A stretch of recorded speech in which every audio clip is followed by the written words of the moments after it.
And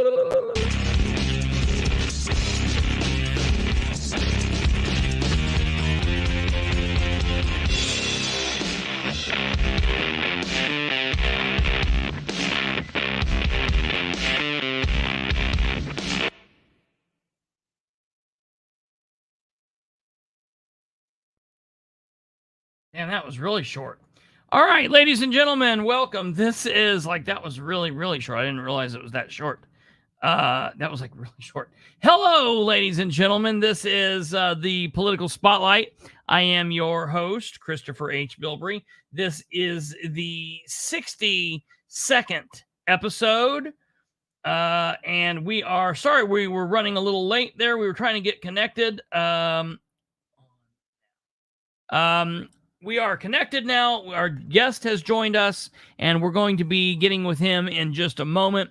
Welcome, ladies and gentlemen. We're going to be talking with the current incumbent mayor for Newcastle, Indiana, Mr. Mayor Greg York, and he's going to be joining us in just a few moments, letting us know what his plans for Newcastle is for the future if reelected, why the people of Newcastle should go to the ballot box and give him yet another term, see what he's got in store for the citizens of Newcastle. We're going to be asking him other questions and talking with him. And then on the back side of that interview, I'm going to be cleaning up some loose ends, other things that we've been talking about in the last few episodes that maybe towards the end of the show haven't gotten a whole lot of time. So we're going to be talking about some of those things. So it's going to be an interesting show. We're going to be talking about several different things and having a good time. First and foremost, we're going to be going and talking with the incumbent mayor of Newcastle, Indiana, the city to the south of my home community. And without further ado, ladies and gentlemen, we're going to be welcoming Mayor Greg York. Mayor, welcome. Good. Hi, Kristopher. How's it going? Very good. How are you? All right. I'm glad we were able to get connected and get everything going. I'm glad. I think this is, other than talking the other day, this is the first real time that you and I have had a chance to communicate. So I'm glad that we're able to speak and able to let the citizens of Newcastle hear from you. In all fairness, I have asked you and your opponent. Your opponent has not got back to me yet, so that will be on him. But I wanted to give the citizens a chance to hear from whoever would reach out. So I'm glad you're here. For the citizens that might not be familiar with you, or the people, the listeners that don't know you or don't know much about you, why don't you start off by giving us a little bit of biography on who you are? Okay, thank you. Thanks for the opportunity to come on your show. I appreciate it. My name is Greg York, mayor of Newcastle, Indiana. Born and raised in Newcastle. I played sports here in Newcastle, been in business here in Newcastle my whole adult life. I raised my kids here in Newcastle. They played sports here in Newcastle. I presently have grandkids that play sports here in Newcastle. And I have been a businessman my whole adult life. I enjoy it. I consider myself a salesman, not a politician. And a lot of things I don't agree with politics, but I think we've put a lot of elbow grease into Newcastle and seen a lot of changes. I'm very excited to be able to give Newcastle something back. All right, very good. And you're currently wrapping up your third term? Yes, sir. Is that correct? Okay, Yes. So if elected, you'd be going into your fourth term as Newcastle mayor. Yes. So I guess one of the big things that people, a lot of that times, I mean, obviously the citizens of Newcastle have felt comfortable enough electing you, that you were elected the first time, and then you obviously won re-election, and then you won a second re-election. So obviously there's something that the citizens of Newcastle like about what you're doing, and feel comfortable with you. For the citizens that might say, well, shoot, he's been here 12 years, what more left is there? What's your answer to that? Well, the first time I became mayor, the headlines said my statement that night was expect change. And being in sales and in business, I had traveled the state of Indiana, traveled Illinois, Michigan, Ohio, and saw a lot of other communities. And I saw a lot of things that I wanted us to do. I saw a lot of things I wanted us to be. And I wanted us to be the best we could possibly be. So it has nothing to do with the amount of terms or amount of years. It has everything to do with the amount of accomplishments that our community has and grows through. And we've seen a lot of changes. I get a lot of encouragement about the direction that we're in right now. Our parks are in the best shape that they've ever been. We have more activity in the parks than we've ever had. We've got Boar's Head has came to town. TS Tech is growing. We also have Crown forklifts that is growing at a rapid rate. We have 15 new businesses on State Road 3. We've got 13 new businesses downtown. And I'm not talking about businesses moving. I'm talking about new businesses adding to our downtown. Wow. We have people that are investing in buildings downtown. We just about have downtown full. We had never had a Christmas tree lighting before. My second year here, we bought a Christmas tree, 30-foot tall Christmas tree. Now, I don't want to say that I copied off of Muncie, but if you've been to the Muncie Square and seen the singing Christmas tree at Muncie, it might have came from there. So, but it's a great free event. Our skate park, we just have more people. If anyone would have ever told me that you would see more kids and adults at a skate park that sits right next door to our outdoor basketball courts in Newcastle, Indiana, I would have never believed them. But we have more activity at our skate park than we do at our basketball courts. So it's all a good thing. It's part of growth. They've seen a lot of changes and get a lot of encouragement on the changes that we've had. My first thing on my list was sports complex. And we have been so busy putting other fires out that we do not have that sports complex built yet. Plans are in process. It is a goal to do, and that would change everything for Newcastle. I mean, as far as right now, we're driving revenue out of town every weekend, every sport, every age, and that revenue needs to be coming to Newcastle. We have the largest high school field house in the world that we could play championship games in, and we have a lot to offer. And so it's my job's not done yet. You always make some people mad along the way, but that's the way that it goes. So we're real excited. We need to finish up our long-term control plan, have 3 or 4 other goals that are very exciting, and just have a lot on the plate. That job's not done yet. So feel good about where we're at, and I'm very excited about how things are going. Absolutely. Very good. So as far as long-term plans and obviously you're not going to get in and do everything in one night or in 1 week or in 1 year or necessarily in one term. Right. We've got a couple different questions that we've had folks ask, and one of the questions is about the following through on the promise for wreaths for veterans' graves. I hadn't really known anything about this, but are you familiar with what I'm talking about? Yeah, we have just outgrown Legion Hill in our cemetery, and we have started a new section over in West Lawn, and the American Legion is in process of helping us clean some graves, and we stick flags out for graves.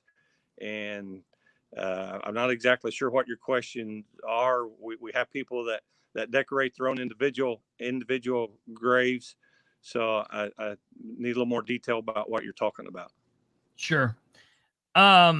So from there, you've talked about I guess the economic development that Newcastle has seen. Obviously things are changing. Newcastle, much like Muncie and Anderson and a lot of other communities around here, used to be a very industry heavy cities. With Chevy or Chrysler in Newcastle and whatnot. And obviously we're going away from that. Mm-hmm. I hear people up here where I'm from in Muncie say all the time, if we could just get a Chevy plant back, I don't think that's happening again. I don't think Never that's going to happen again. We're not going to see that. Go Actually, ahead. my father retired from Warner Gear in Muncie, so Oh yeah, I came from absolutely. a blue collar household that my father retired from Warner Gear out on 32, and that's never going to happen again. The Sure. jobs, the wages that they paid at that day and time, not in our communities. Newcastle is very fortunate. We have landed Boar's Head, which this is their flagship factory. We're their 7th facility, and this is the first facility that they started from the ground up. Every other facility that they had bought a factory that was closed down and converted it.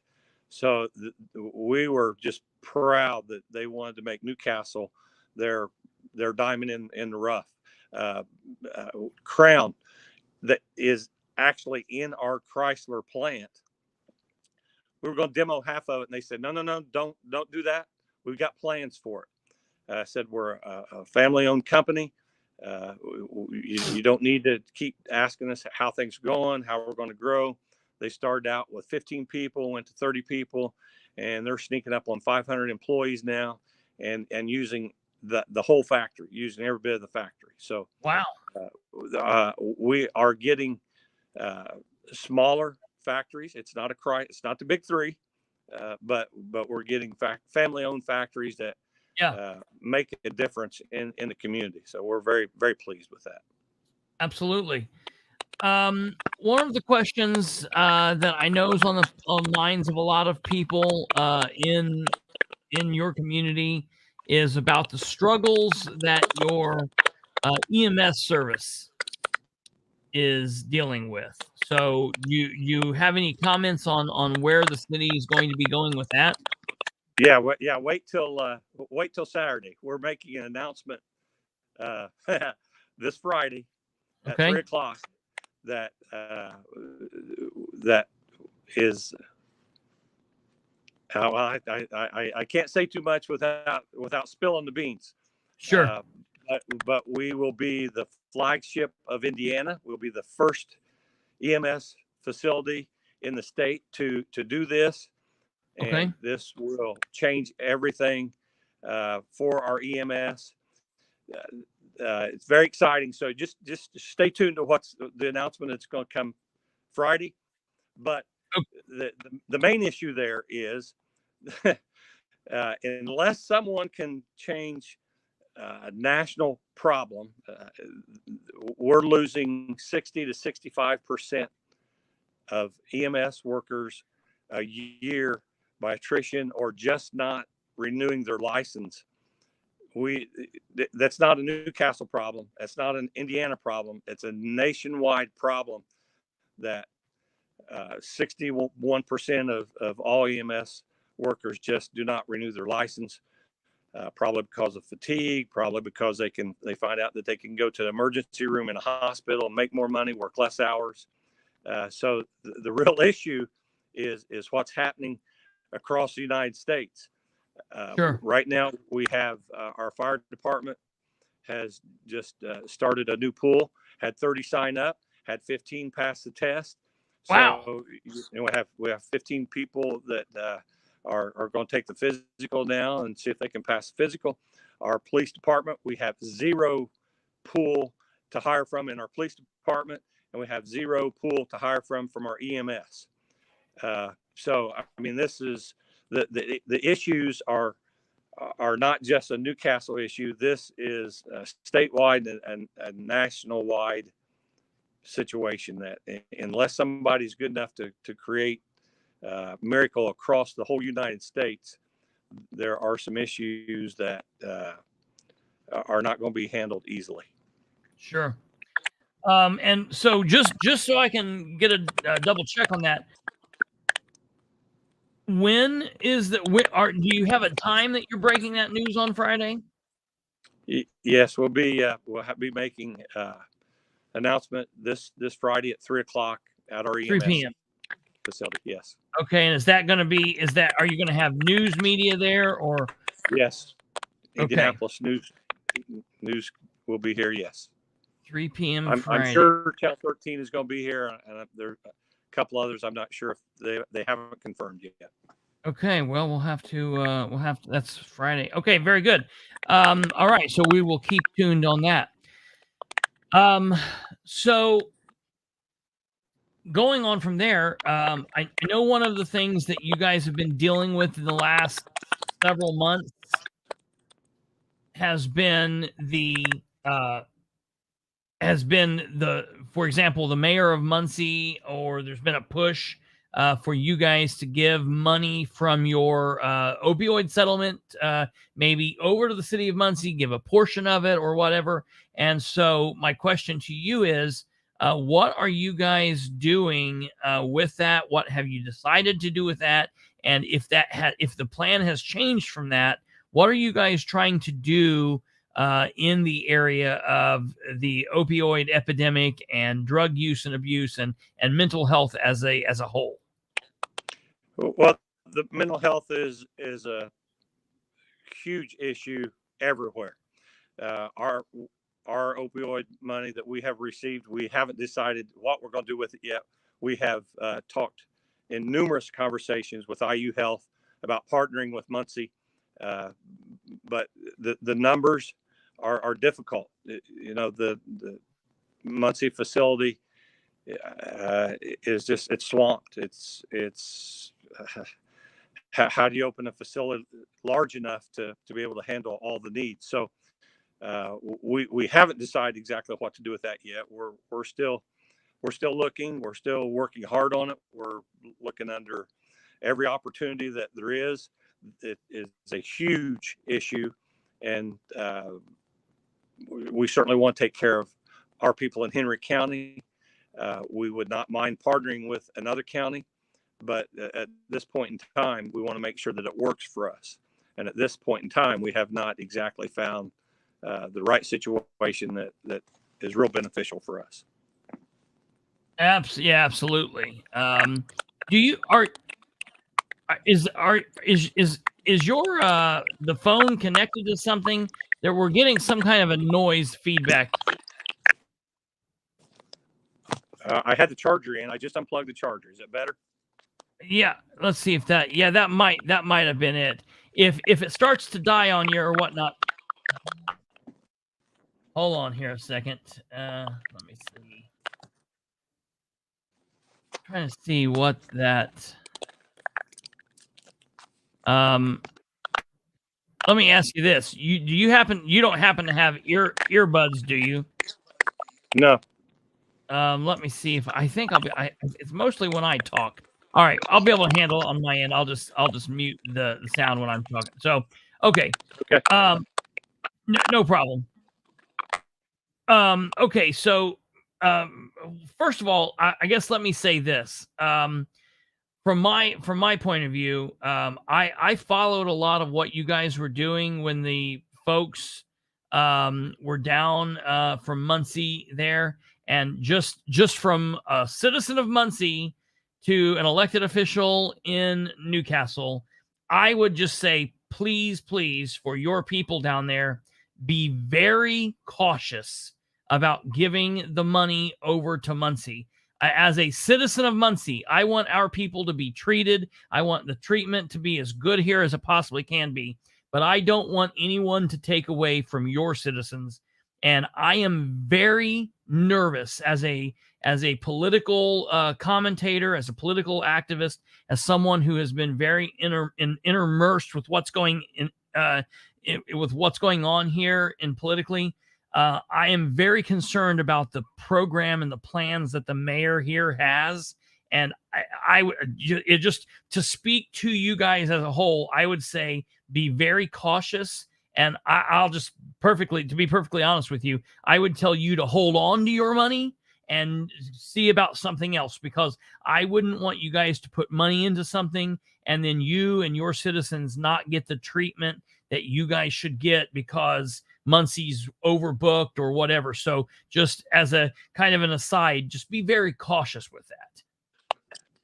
Well, thank you. I appreciate the information. We have not chose to go with Muncie yet, so we are trying to find out what situation is best for us. Very good, very good. So moving on from there, I would like to go now. I guess one of the big questions that I guess has come up, and that way, just to find out where you stand on this. I obviously have read the court ruling on this, but just to kind of get the big elephant out of the room, as far as, and I know that this was just a big topic yesterday, residency. If citizens want to know that if you're legally able to be the mayor of Newcastle, what is your answer when you're asked with that question? Well, right here's the documentation from 2011.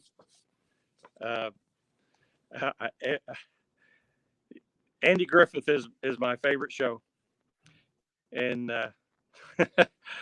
I just will say this: I've chewed this cabbage 4 times now.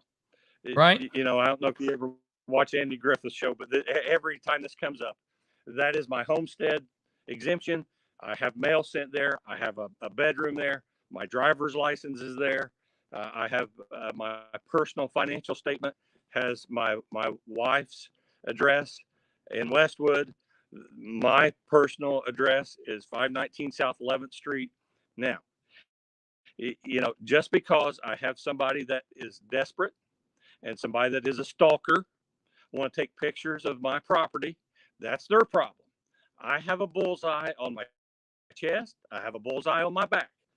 This went before the court in 2011, and it states very clear that I do qualify to be mayor of Newcastle, Indiana. So here's the deal. Now, if you knew somebody was taking pictures of your house and literally had a camera on it 24/7, when I would stay there, I kept a calendar, and I would mark the days that I was stayed there, and I got tired of leaving every morning seeing a camera on me. So I own numerous properties in Newcastle. I have other apartments, and I have an apartment that is a man cave that I have my own privacy, and I do sleep in the city limits. And you know, if anybody has a problem with that, you know, it's double jeopardy to take it to court the second time.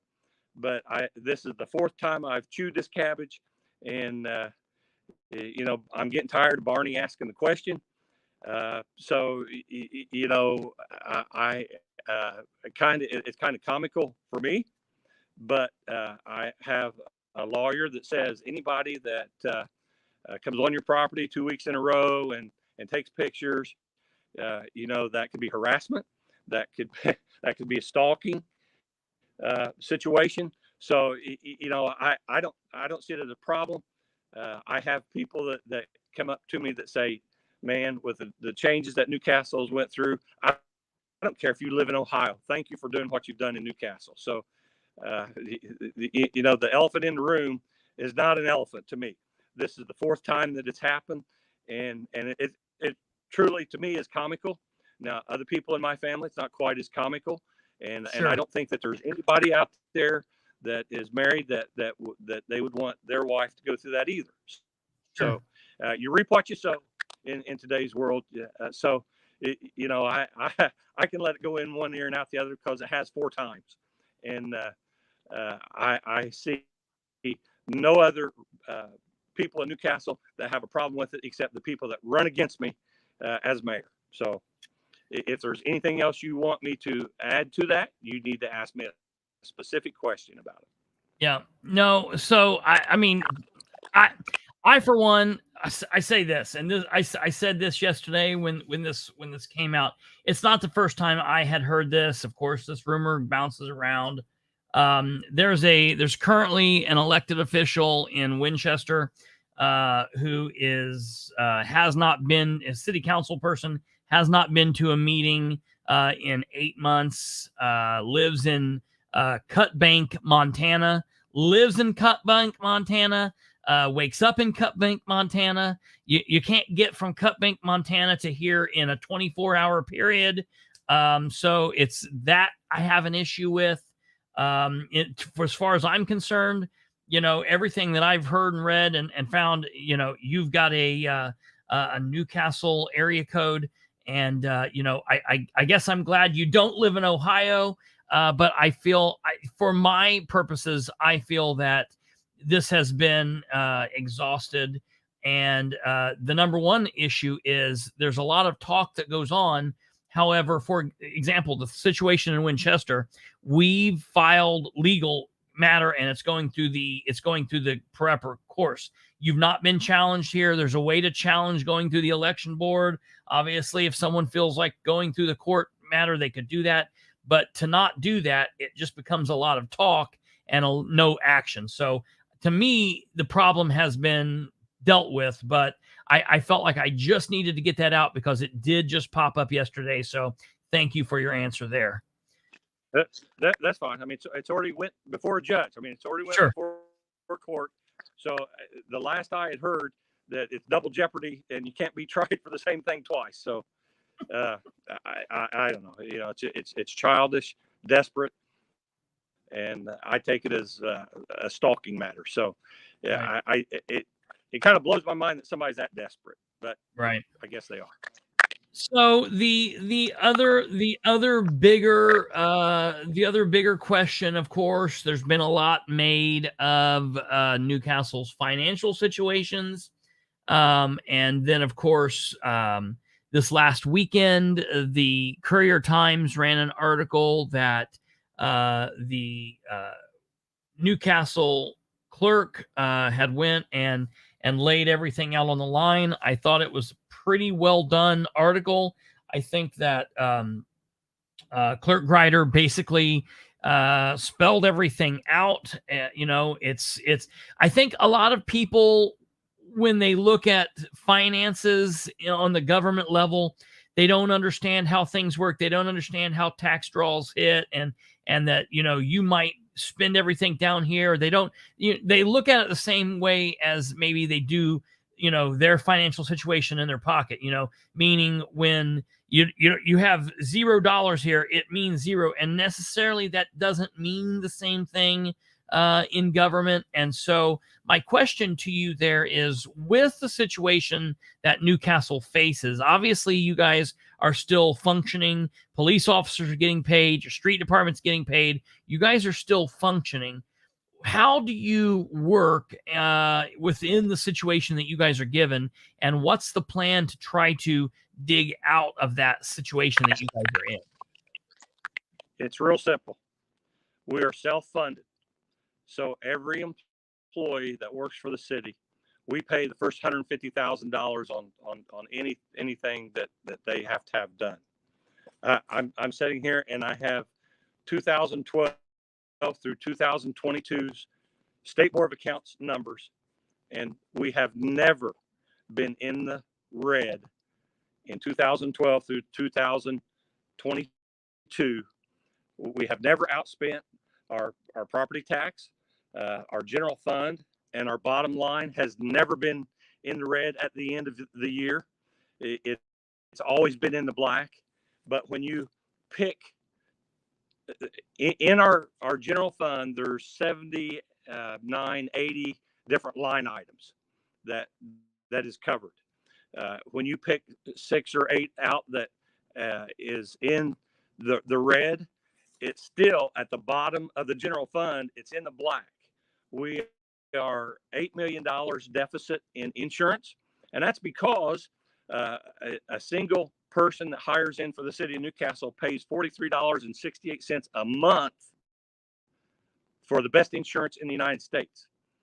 Free doctor's calls, free meds, free x-rays, free lab work, free CDL licensed tests, physicals. A married person pays $93 a month for their insurance, whether they are married and got 2 kids or married and got 8 kids.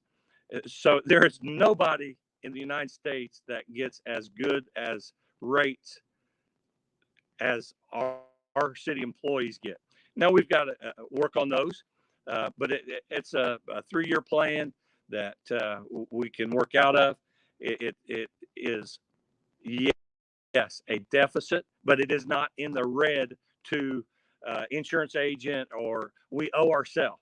It's in our general fund, and yes, if that was paid up, the general fund would be $8,000 more to the $8 million more to the good, but it's not owed to a company or a hospital. It's owed to us. So they pull certain lines out and there's a fine line between telling the truth and lying. If you have all the facts and show all the facts, that's telling the truth. When you don't show all the facts, you're hiding something. We have nothing to hide. At the State Board of Accounts right here, I have proof that the general fund has never ended the year from 2012 to present in the red, nor has the bottom line at the end of the year ever been in the red. So, when you only tell part of the truth, you can make it look any way you want it to look. You can fabricate and you can say whatever you want to say. But the insurance issue, the years that we could not pay our employees raises, we didn't raise their insurance rates. So, the city employees are the ones that it has benefited. And, do I regret that? Yeah, I regret that we didn't raise the rates a little bit.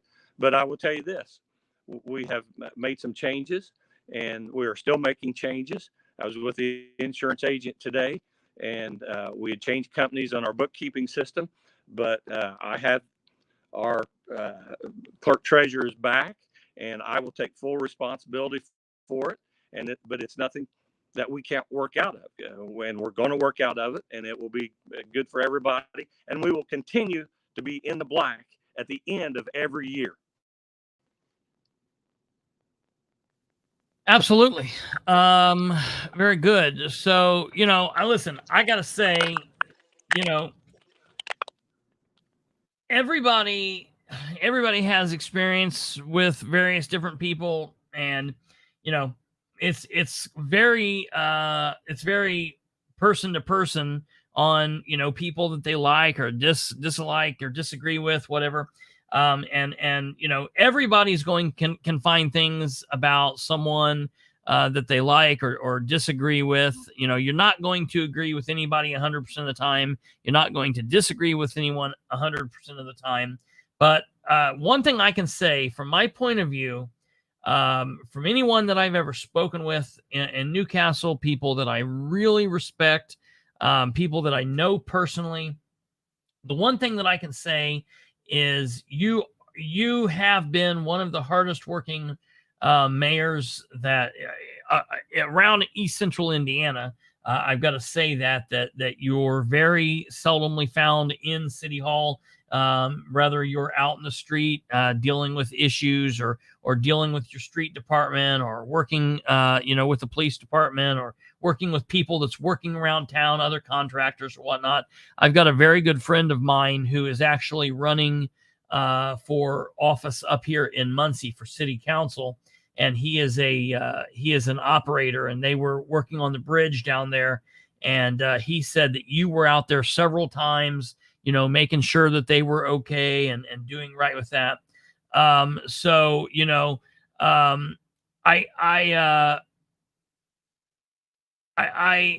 want to, I guess in wrapping up, we've been on here for a minute, but in wrapping up and saying that, I appreciate that, because I've dealt with a lot of, I'll put it to you this way. I've dealt with a lot of other mayors that don't do a quarter of that. And, they spend their time in City Hall, and hell, they're not even in City Hall half of the time. So, I can, no matter what issues there may or may not be. I mean, I'm sure you're not perfect on everything. I'm sure that there are issues. There are things that you would like to do better in, and areas that you wish you could improve in one way or another. I guess, I just say thank you for being out there and being seen by the public, being accessible by the public, because there's so many elected officials in this day and age that just say, I'm elected, I don't need to talk to the public except for another 4 years, and then I only need to talk to a certain amount of the public because they're the ones that's going to vote. So I appreciate that. But just in wrapping up, is there anything that you want to say that you need to tell the folks that we haven't covered, or things that you want citizens to know about this race going into Tuesday, November 7th? Well, I thank you very much. I appreciate that. I take that as a very high compliment, because you are in touch with a lot of politics. So I appreciate that. I do feel like I have the trust of the community, that they know that I'm not going to quit, that I'm going to be here full time until my term is up, whenever that is. And I'm not saying that there's a time limit on that, but they know that I'm not going to quit no matter what. And I am a hands-on person, and I have to base a lot of that on, you can only be as good as the people you surround yourself with. And from director of public works to department heads, I have the best staff that anybody could ever have, and is the best staff that Newcastle has ever had. And that's because they get the job done. They do their job. Yes, they ask their employees to work, but what we start, we finish. And we don't just throw asphalt over the top of old roads. We mill them up, and we put the new asphalt down the way that's supposed to be done. We've made a commitment to mill and asphalt $1 million worth of roads a year. And, we've made a commitment to this community, and we're going to stick with it as long as they want us to. So I feel very privileged to be able to serve in Newcastle. But I live by the theory that you can only be as good as the people you surround yourself with.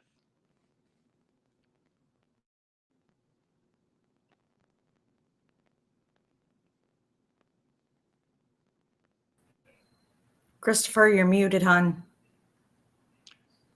Yep, sorry, I was trying to get rid of that sound. Sorry about that. So I was saying thank you very much for joining us. I want to appreciate you for your time on here. I'm thankful that you joined us, and we'll definitely be following. You're welcome back here anytime. We'll be following the election, and we'll see how things go. Thank you, and stay tuned for a huge announcement this Friday. All right, I will. If you don't mind, I might stop out by, and I would like to broadcast that for the folks. So, that'd be great. Might stop out by that way and see what's going on. All right, very good. Thank you, sir. Thank you. All right. Yep, very good, sir. Ladies and gentlemen, that was Mayor Greg York. To Doug's point. All right, so listen, I'm not a journalist. I don't consider myself just the facts news. I think you know that. You and I agree on a lot of things. I think there's things that we disagree on. I am not a fan of Clay Morgan. I would give Clay Morgan a fair shake on here. I would give Clay an opportunity to come on and to spout his piece. There are things I would like to question him on. There are things I would like to ask him. I'm not specifically a fan of Clay. I am quite afraid To be perfectly honest with you, I'm quite afraid if Clay is elected that Newcastle and Henry County as a whole is going to be in a real world of hurt, because I'm scared that Clay is a lot like Sheriff Sproles. And we see what kind of craziness that Sproles has brought to the county. I just got to be honest. Listen, all I can go off of for Clay is this. I witnessed Clay on the county council, and Clay as a county councilor was an idiot. Just, I mean, flat out. He would stand up there and he would argue against the rest of the council, and I'm in the back. I'm there in the pews going, "Yes, Clay. Yes, Clay. Yes, I was happy he was fighting against the rest of the idiots on the council. Yes, yes." And then it would get to him. Doug, you were there. Some of these votes, they would get to him, and he would vote in line with the other 6 people he was just arguing against. And I'm thinking, holy crap, what did I just witness? Literally, there was a Zoom meeting. We just played it last night, where he argued for 10 minutes against a point. And you can hear me in the back in the video going, "Yes, Clay. Yes, keep it up. Keep it up."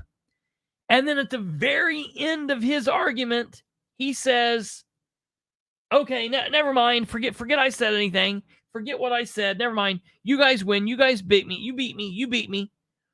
And then he let Susan power drive over him, cut him off, be rude to him.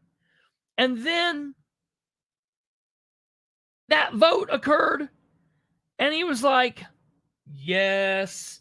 And he voted right in line with the rest of them. That is not a fighter. Are there issues? Are there issues with Greg? I'm sure there are. Hell, he's a politician. He's every elected official says, "I don't like that I'm a politician." Well, you're in the wrong business. Look, I'm sure there are things that Greg does that he should do one way better, do this or that. I didn't really follow what you were saying with the reefs. You'll have to send me a private message. I'm all for listening to what you're saying there, and I don't doubt what you were saying. I'm not saying that you were wrong. I saw the question in passing. I asked him, he answered. I don't know. I don't think, you didn't seem like you agreed with his answer. I would like to know more about what you're saying there.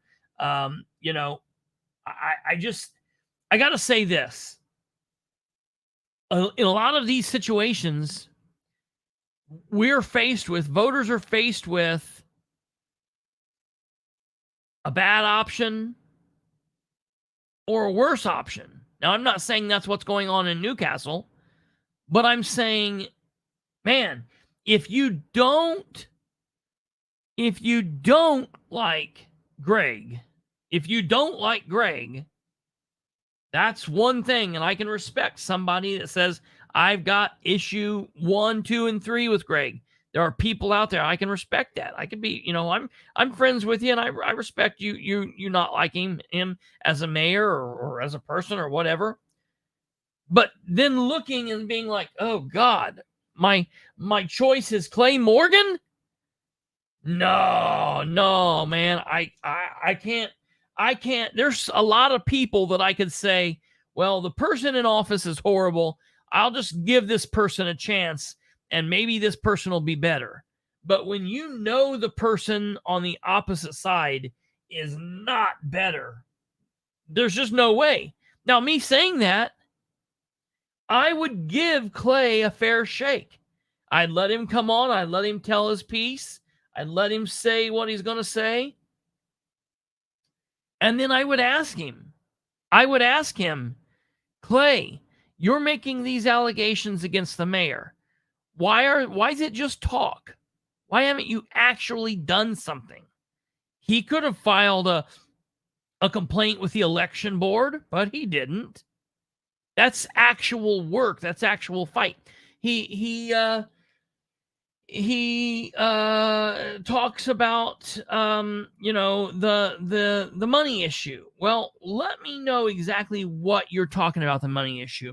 The thing that I am really concerned with Clay, I watched his interview all the way through. I watched it 3 times now with Randy.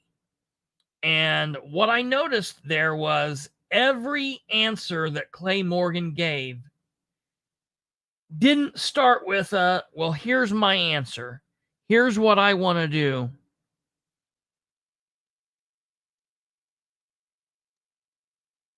What Clay said was, I want to get a committee of people together and I'm going to use their ideas. I want to get a board and I want to use their ideas. Now listen, that cuts both ways, because I can respect a man who says, I don't know everything. I don't possibly know everything. I would listen to Clay and I would hear him say that.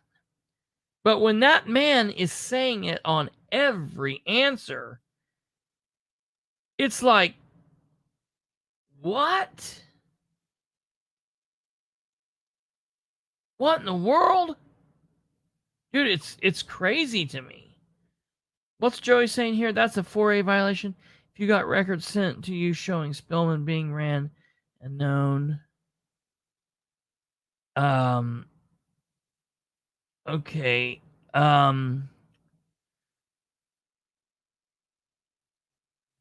NCPD has shit ton of issues. So I've had an attorney that's checking with. I've been very silent on that situation with Spillman and with Henry County Sheriff's Department and all of that. I've had an attorney been looking into that, and I'm waiting on the final say before I release all of that. And there are several of you out there that are waiting on a response. And I know I typed that thing up for Kate, and I know I joked about not being an attorney, but playing an attorney on the show. I'm not an attorney, so in some of those situations, I do have to wait for legal counsel to tell me, this is the path we're taking. This is where we're going one way or another.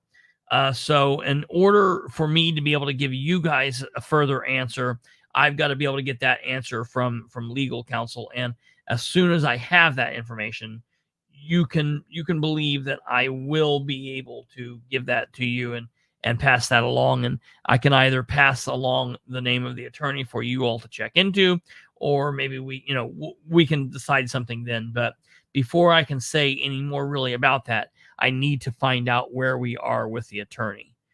Yoko says mayor has to be compatible, capable of making decisions on their own, even unpopular decisions. Sometimes I don't believe Clay can handle that. Yeah. And my proof is last time he had to do that, he quit. That's exactly right. Keep in mind, folks, at the end of the day, Clay Morgan ran for an office and he asked the voters, please put me in office. Please reelect me to this seat. And the voters of Henry County lined up and they voted for that man on county council, and he won that race. His race was in 2020. His first year as reelected councilor, he resigned. He literally said, I made a commitment to you for 4 years, to the citizens of Henry County. That's everyone out in the county. That's the city citizens of Newcastle. So the people that he's asking in Newcastle to vote for him for a commitment, he's already done this once before. And when they committed with him and said, okay, you're our guy, we're going to give you the chance. In 11 months, he said, I can't do it. The going got tough and Clay got going. And you know what that means is he disenfranchised those voters because they had to put someone in there that you all didn't vote for. A small group of Republican Party precinct committee people caucused him in. And now he can go in there and do whatever the hell he wants to do. You don't hold him accountable. You might not elect him next time, but he's got 3 years full reign to do whatever he wants.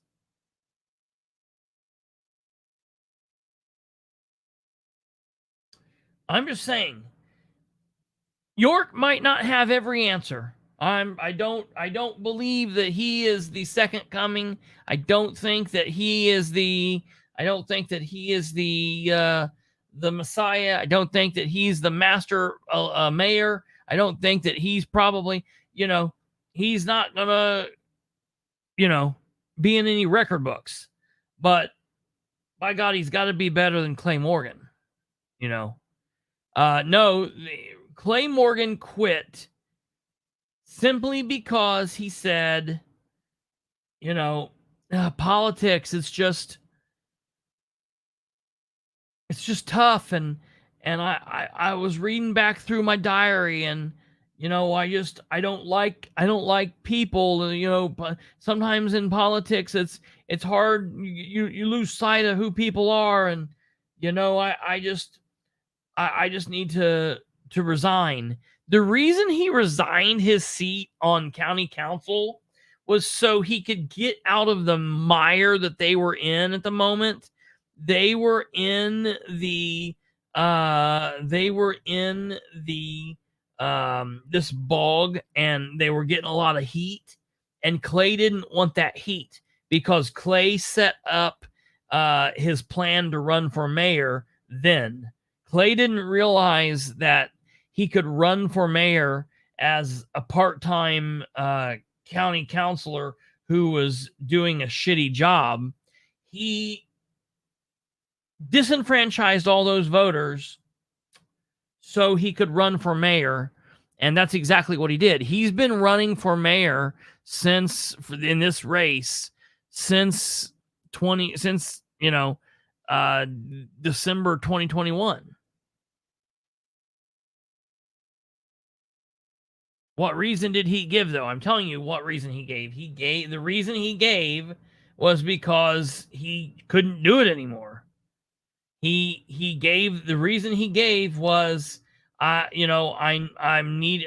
don't like the people and how people become, and I don't like, I need to get back and connect with myself. That's what he said. It was a nonsense bullshit answer. He didn't give a reason. He didn't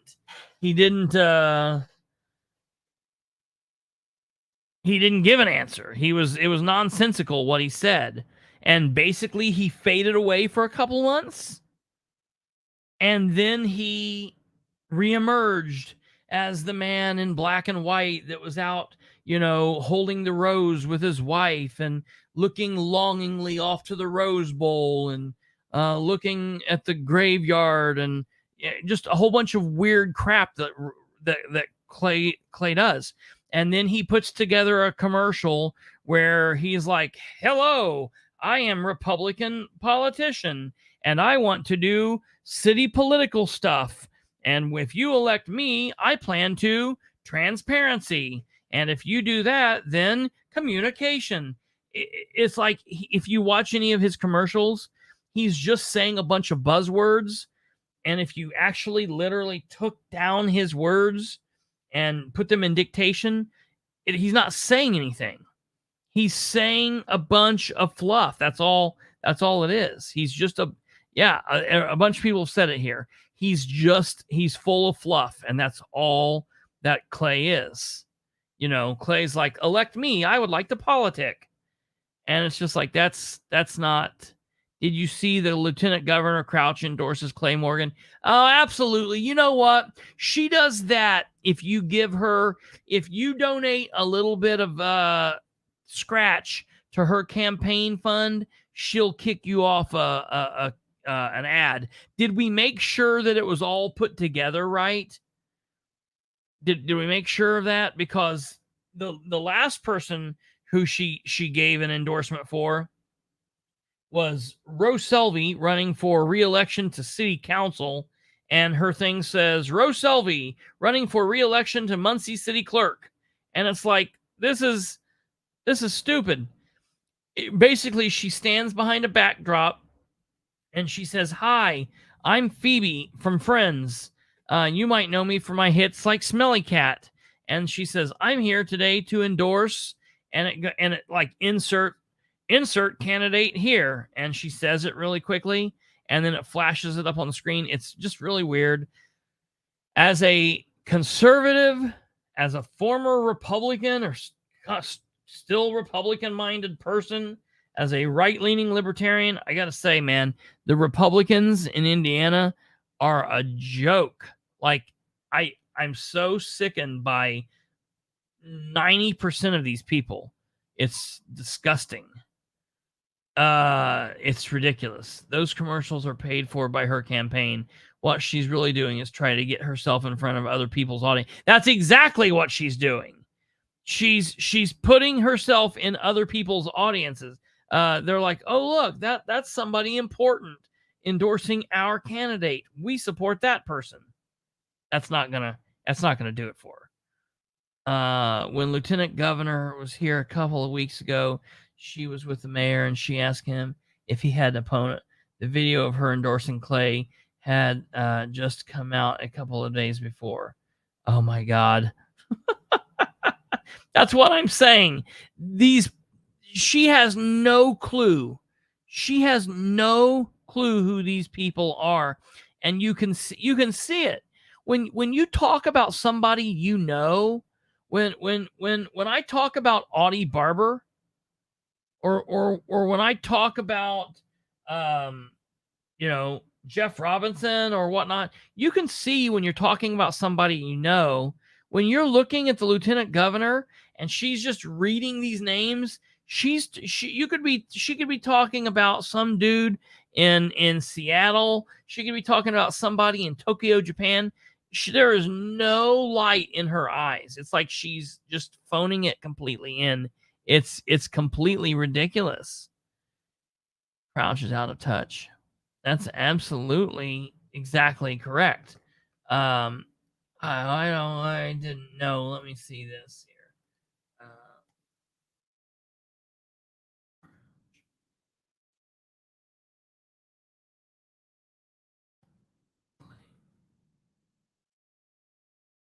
Oh God, she did do it. I see it. Hold on. Let's look at this real quick. This is ridiculous. Let's look at this nonsense. I know it looks like it rhymes, doesn't it? It looks like that.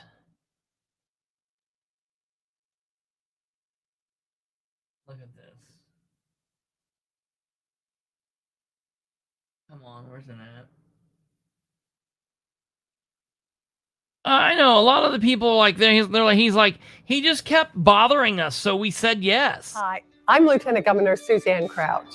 I'm proud to endorse my fellow Republican Clay Morgan for Newcastle mayor. Please remember to get out and vote by Tuesday, November 7th. I'm just glad it said his name in there. Look at this. Look at this. Watch this. Belinda Munson. All right, here's Belinda Munson's. Hi, I'm Lieutenant Governor Suzanne Crouch, and I'm proud to endorse my fellow Republican Belinda Munson, Muncie Clerk Treasurer. Well, first of all, Muncie is a second-class city. We don't have a clerk treasurer position. We have the Muncie City Clerk. We're not a clerk treasurer, so she doesn't even know that, okay? And it says, Suzanne Crouch, this nitwit, endorses Belinda Munson, Republican, Muncie Clerk Treasurer. All right, now let's go up here and see this. I have a question. Yeah? When did these ads start coming out? Did they start coming out before October 13th? 2 weeks ago, yes. So that would be included in the campaign finance reports, wouldn't it? Yes, it would be. So we could actually fix her ads. Hi, my name is Susan Crouch. I'm the Lieutenant Governor of Indiana. And today, for a mere $283, I endorse. Yes. We could fix them. Absolutely. Oh, yeah. Yeah. Sounds like we have some research to do. Right. Oh, yeah. Well, you got to be able to get them. I'm still fighting out with the clerk's office. No, we go through hers. Oh, yeah, right. Yeah, absolutely. Yeah, here's the Rose Selvey one. Hi, I'm Lieutenant Governor Suzanne Crouch. I'm proud to endorse my fellow Republican, Rose Selvey, Muncie City Council at large. There she said City Please Council remember at large, but here it says Rose Selvey for Muncie Clerk Treasurer. Oh, somebody's in trouble. Yeah, they came out October 8th, Kate. See that? That came out October 8th, which means if they were published on October 8th, then they had to have been done, even before that. Look at all of this. Look.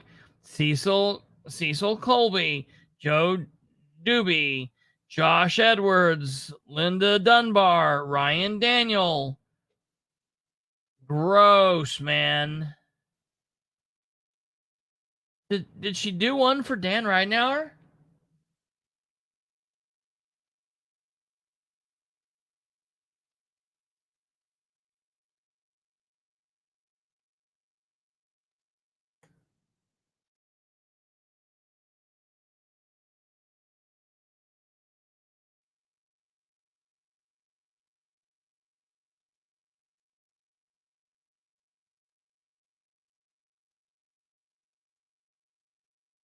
Nope.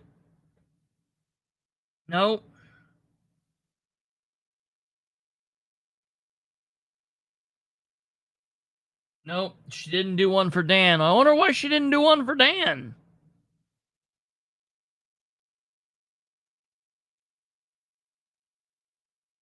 Crazy. Joe Doobie sounds like a good nickname I should have had in high school. All right. So that's the deal with that's Greg York, ladies and gentlemen, for better or worse. And I don't think Doug even stayed around. That one pissed me off, Doug. If you didn't at least give me the time of day to hear me out on all that shit I said, that'd make me mad. I hope Doug heard that.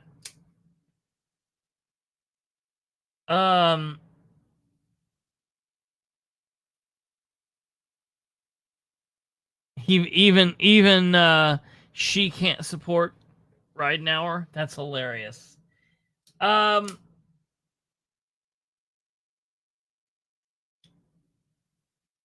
Okay.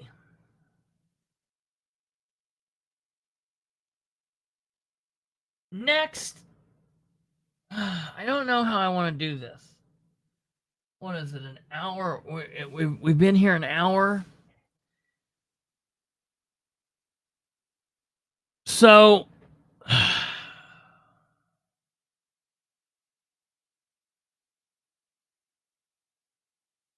I'm needing to do a couple videos to clean up the Delaware County Commissioner deal. I need to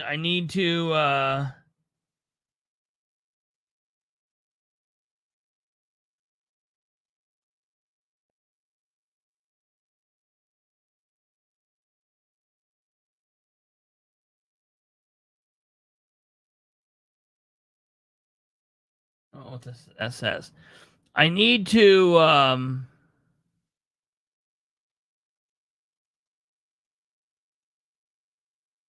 also talk about the Muncie State Board of Accounts. Have we talked about the Muncie State Board of Accounts? We haven't talked about all of that.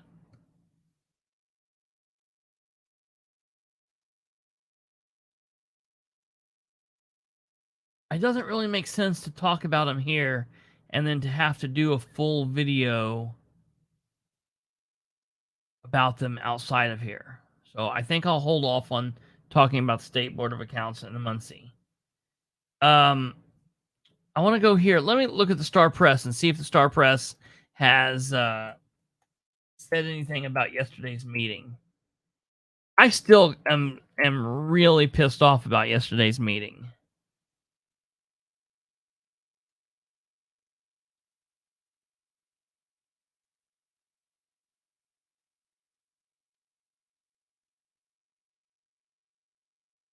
Yeah, no, there's nothing about it. Well, I guess we will then talk about to wrap this up, just as a kind of a catch-all on this video. We'll talk about this situation that happened in just a few hours ago in Randolph County.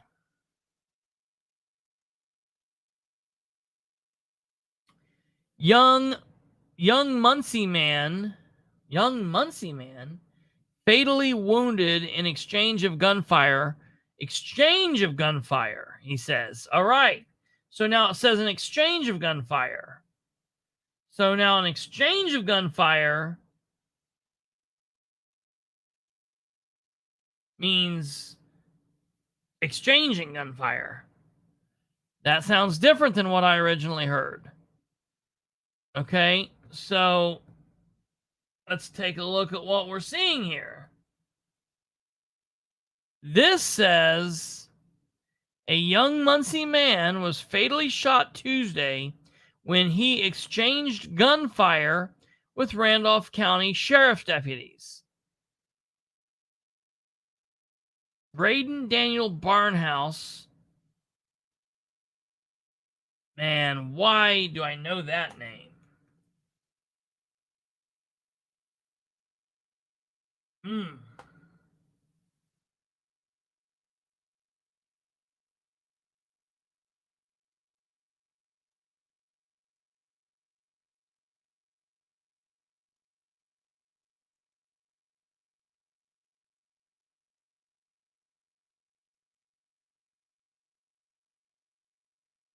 Oh my. Oh my.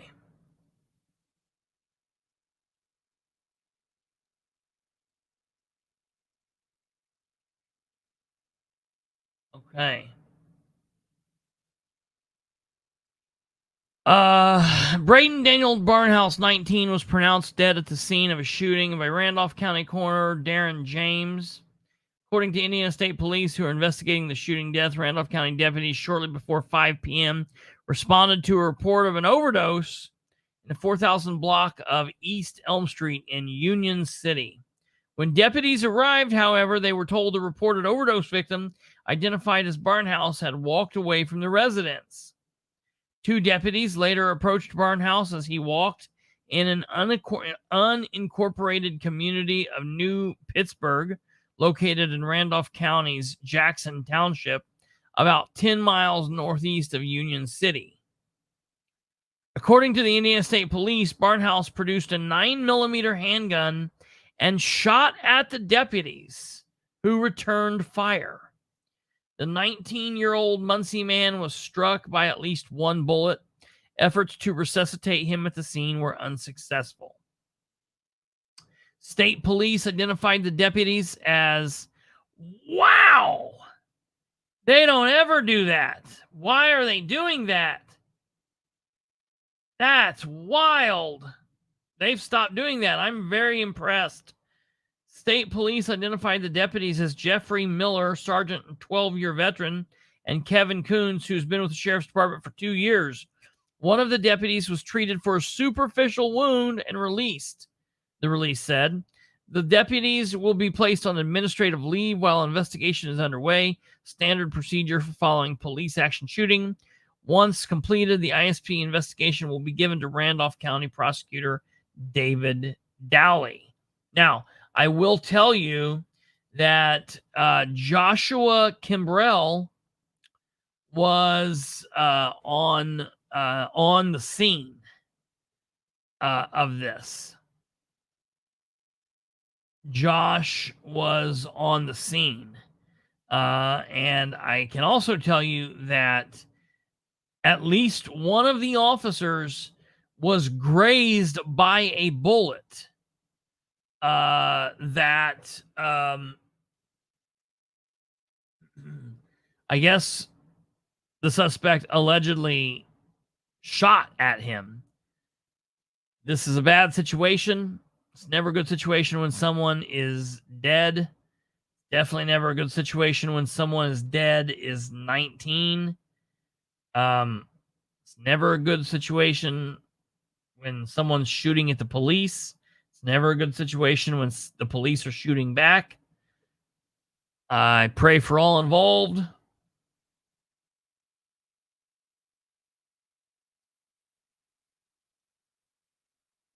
That's some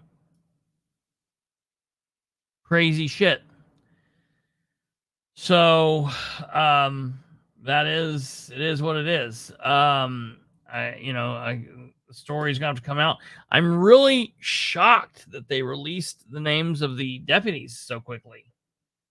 That's crazy. Yeah, and that deputy, surely to God, the deputy would have been wearing body armor. But even if he was, I would rather not be shot in the chest, even if it was.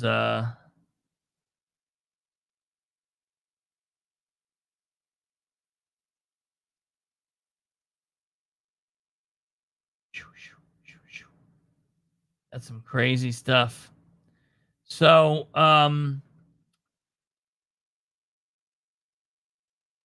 well, yeah, it's not good all the way around. I mean, there's a family that's,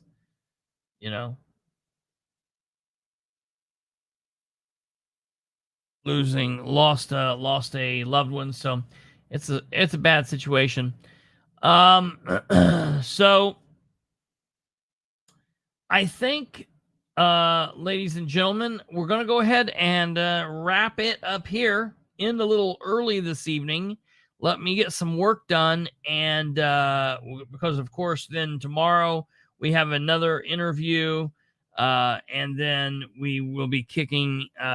We've got interviews the rest of this week. And we've got a lot of work that's going to be coming. I'm waiting to hear some information from the public access counselor tomorrow. The public access counselor is supposed to be calling me back, or I'm supposed to be calling him tomorrow to find out what's going to be happening with the clerk's office. And then we have a lot of work as it pertains to the State Board of Accounts and the commissioners and all of this in between. So thank you all very much for watching, ladies and gentlemen. And we're going to go ahead. It's been such a several days of late shows that we're going to go ahead and kill this one a little early. And we'll see you all back here at the same bat time tomorrow. Hopefully we'll be on time tomorrow, 9 p.m. Eastern on the dot. Please share the show with everyone you know, and we will see you later. Goodbye.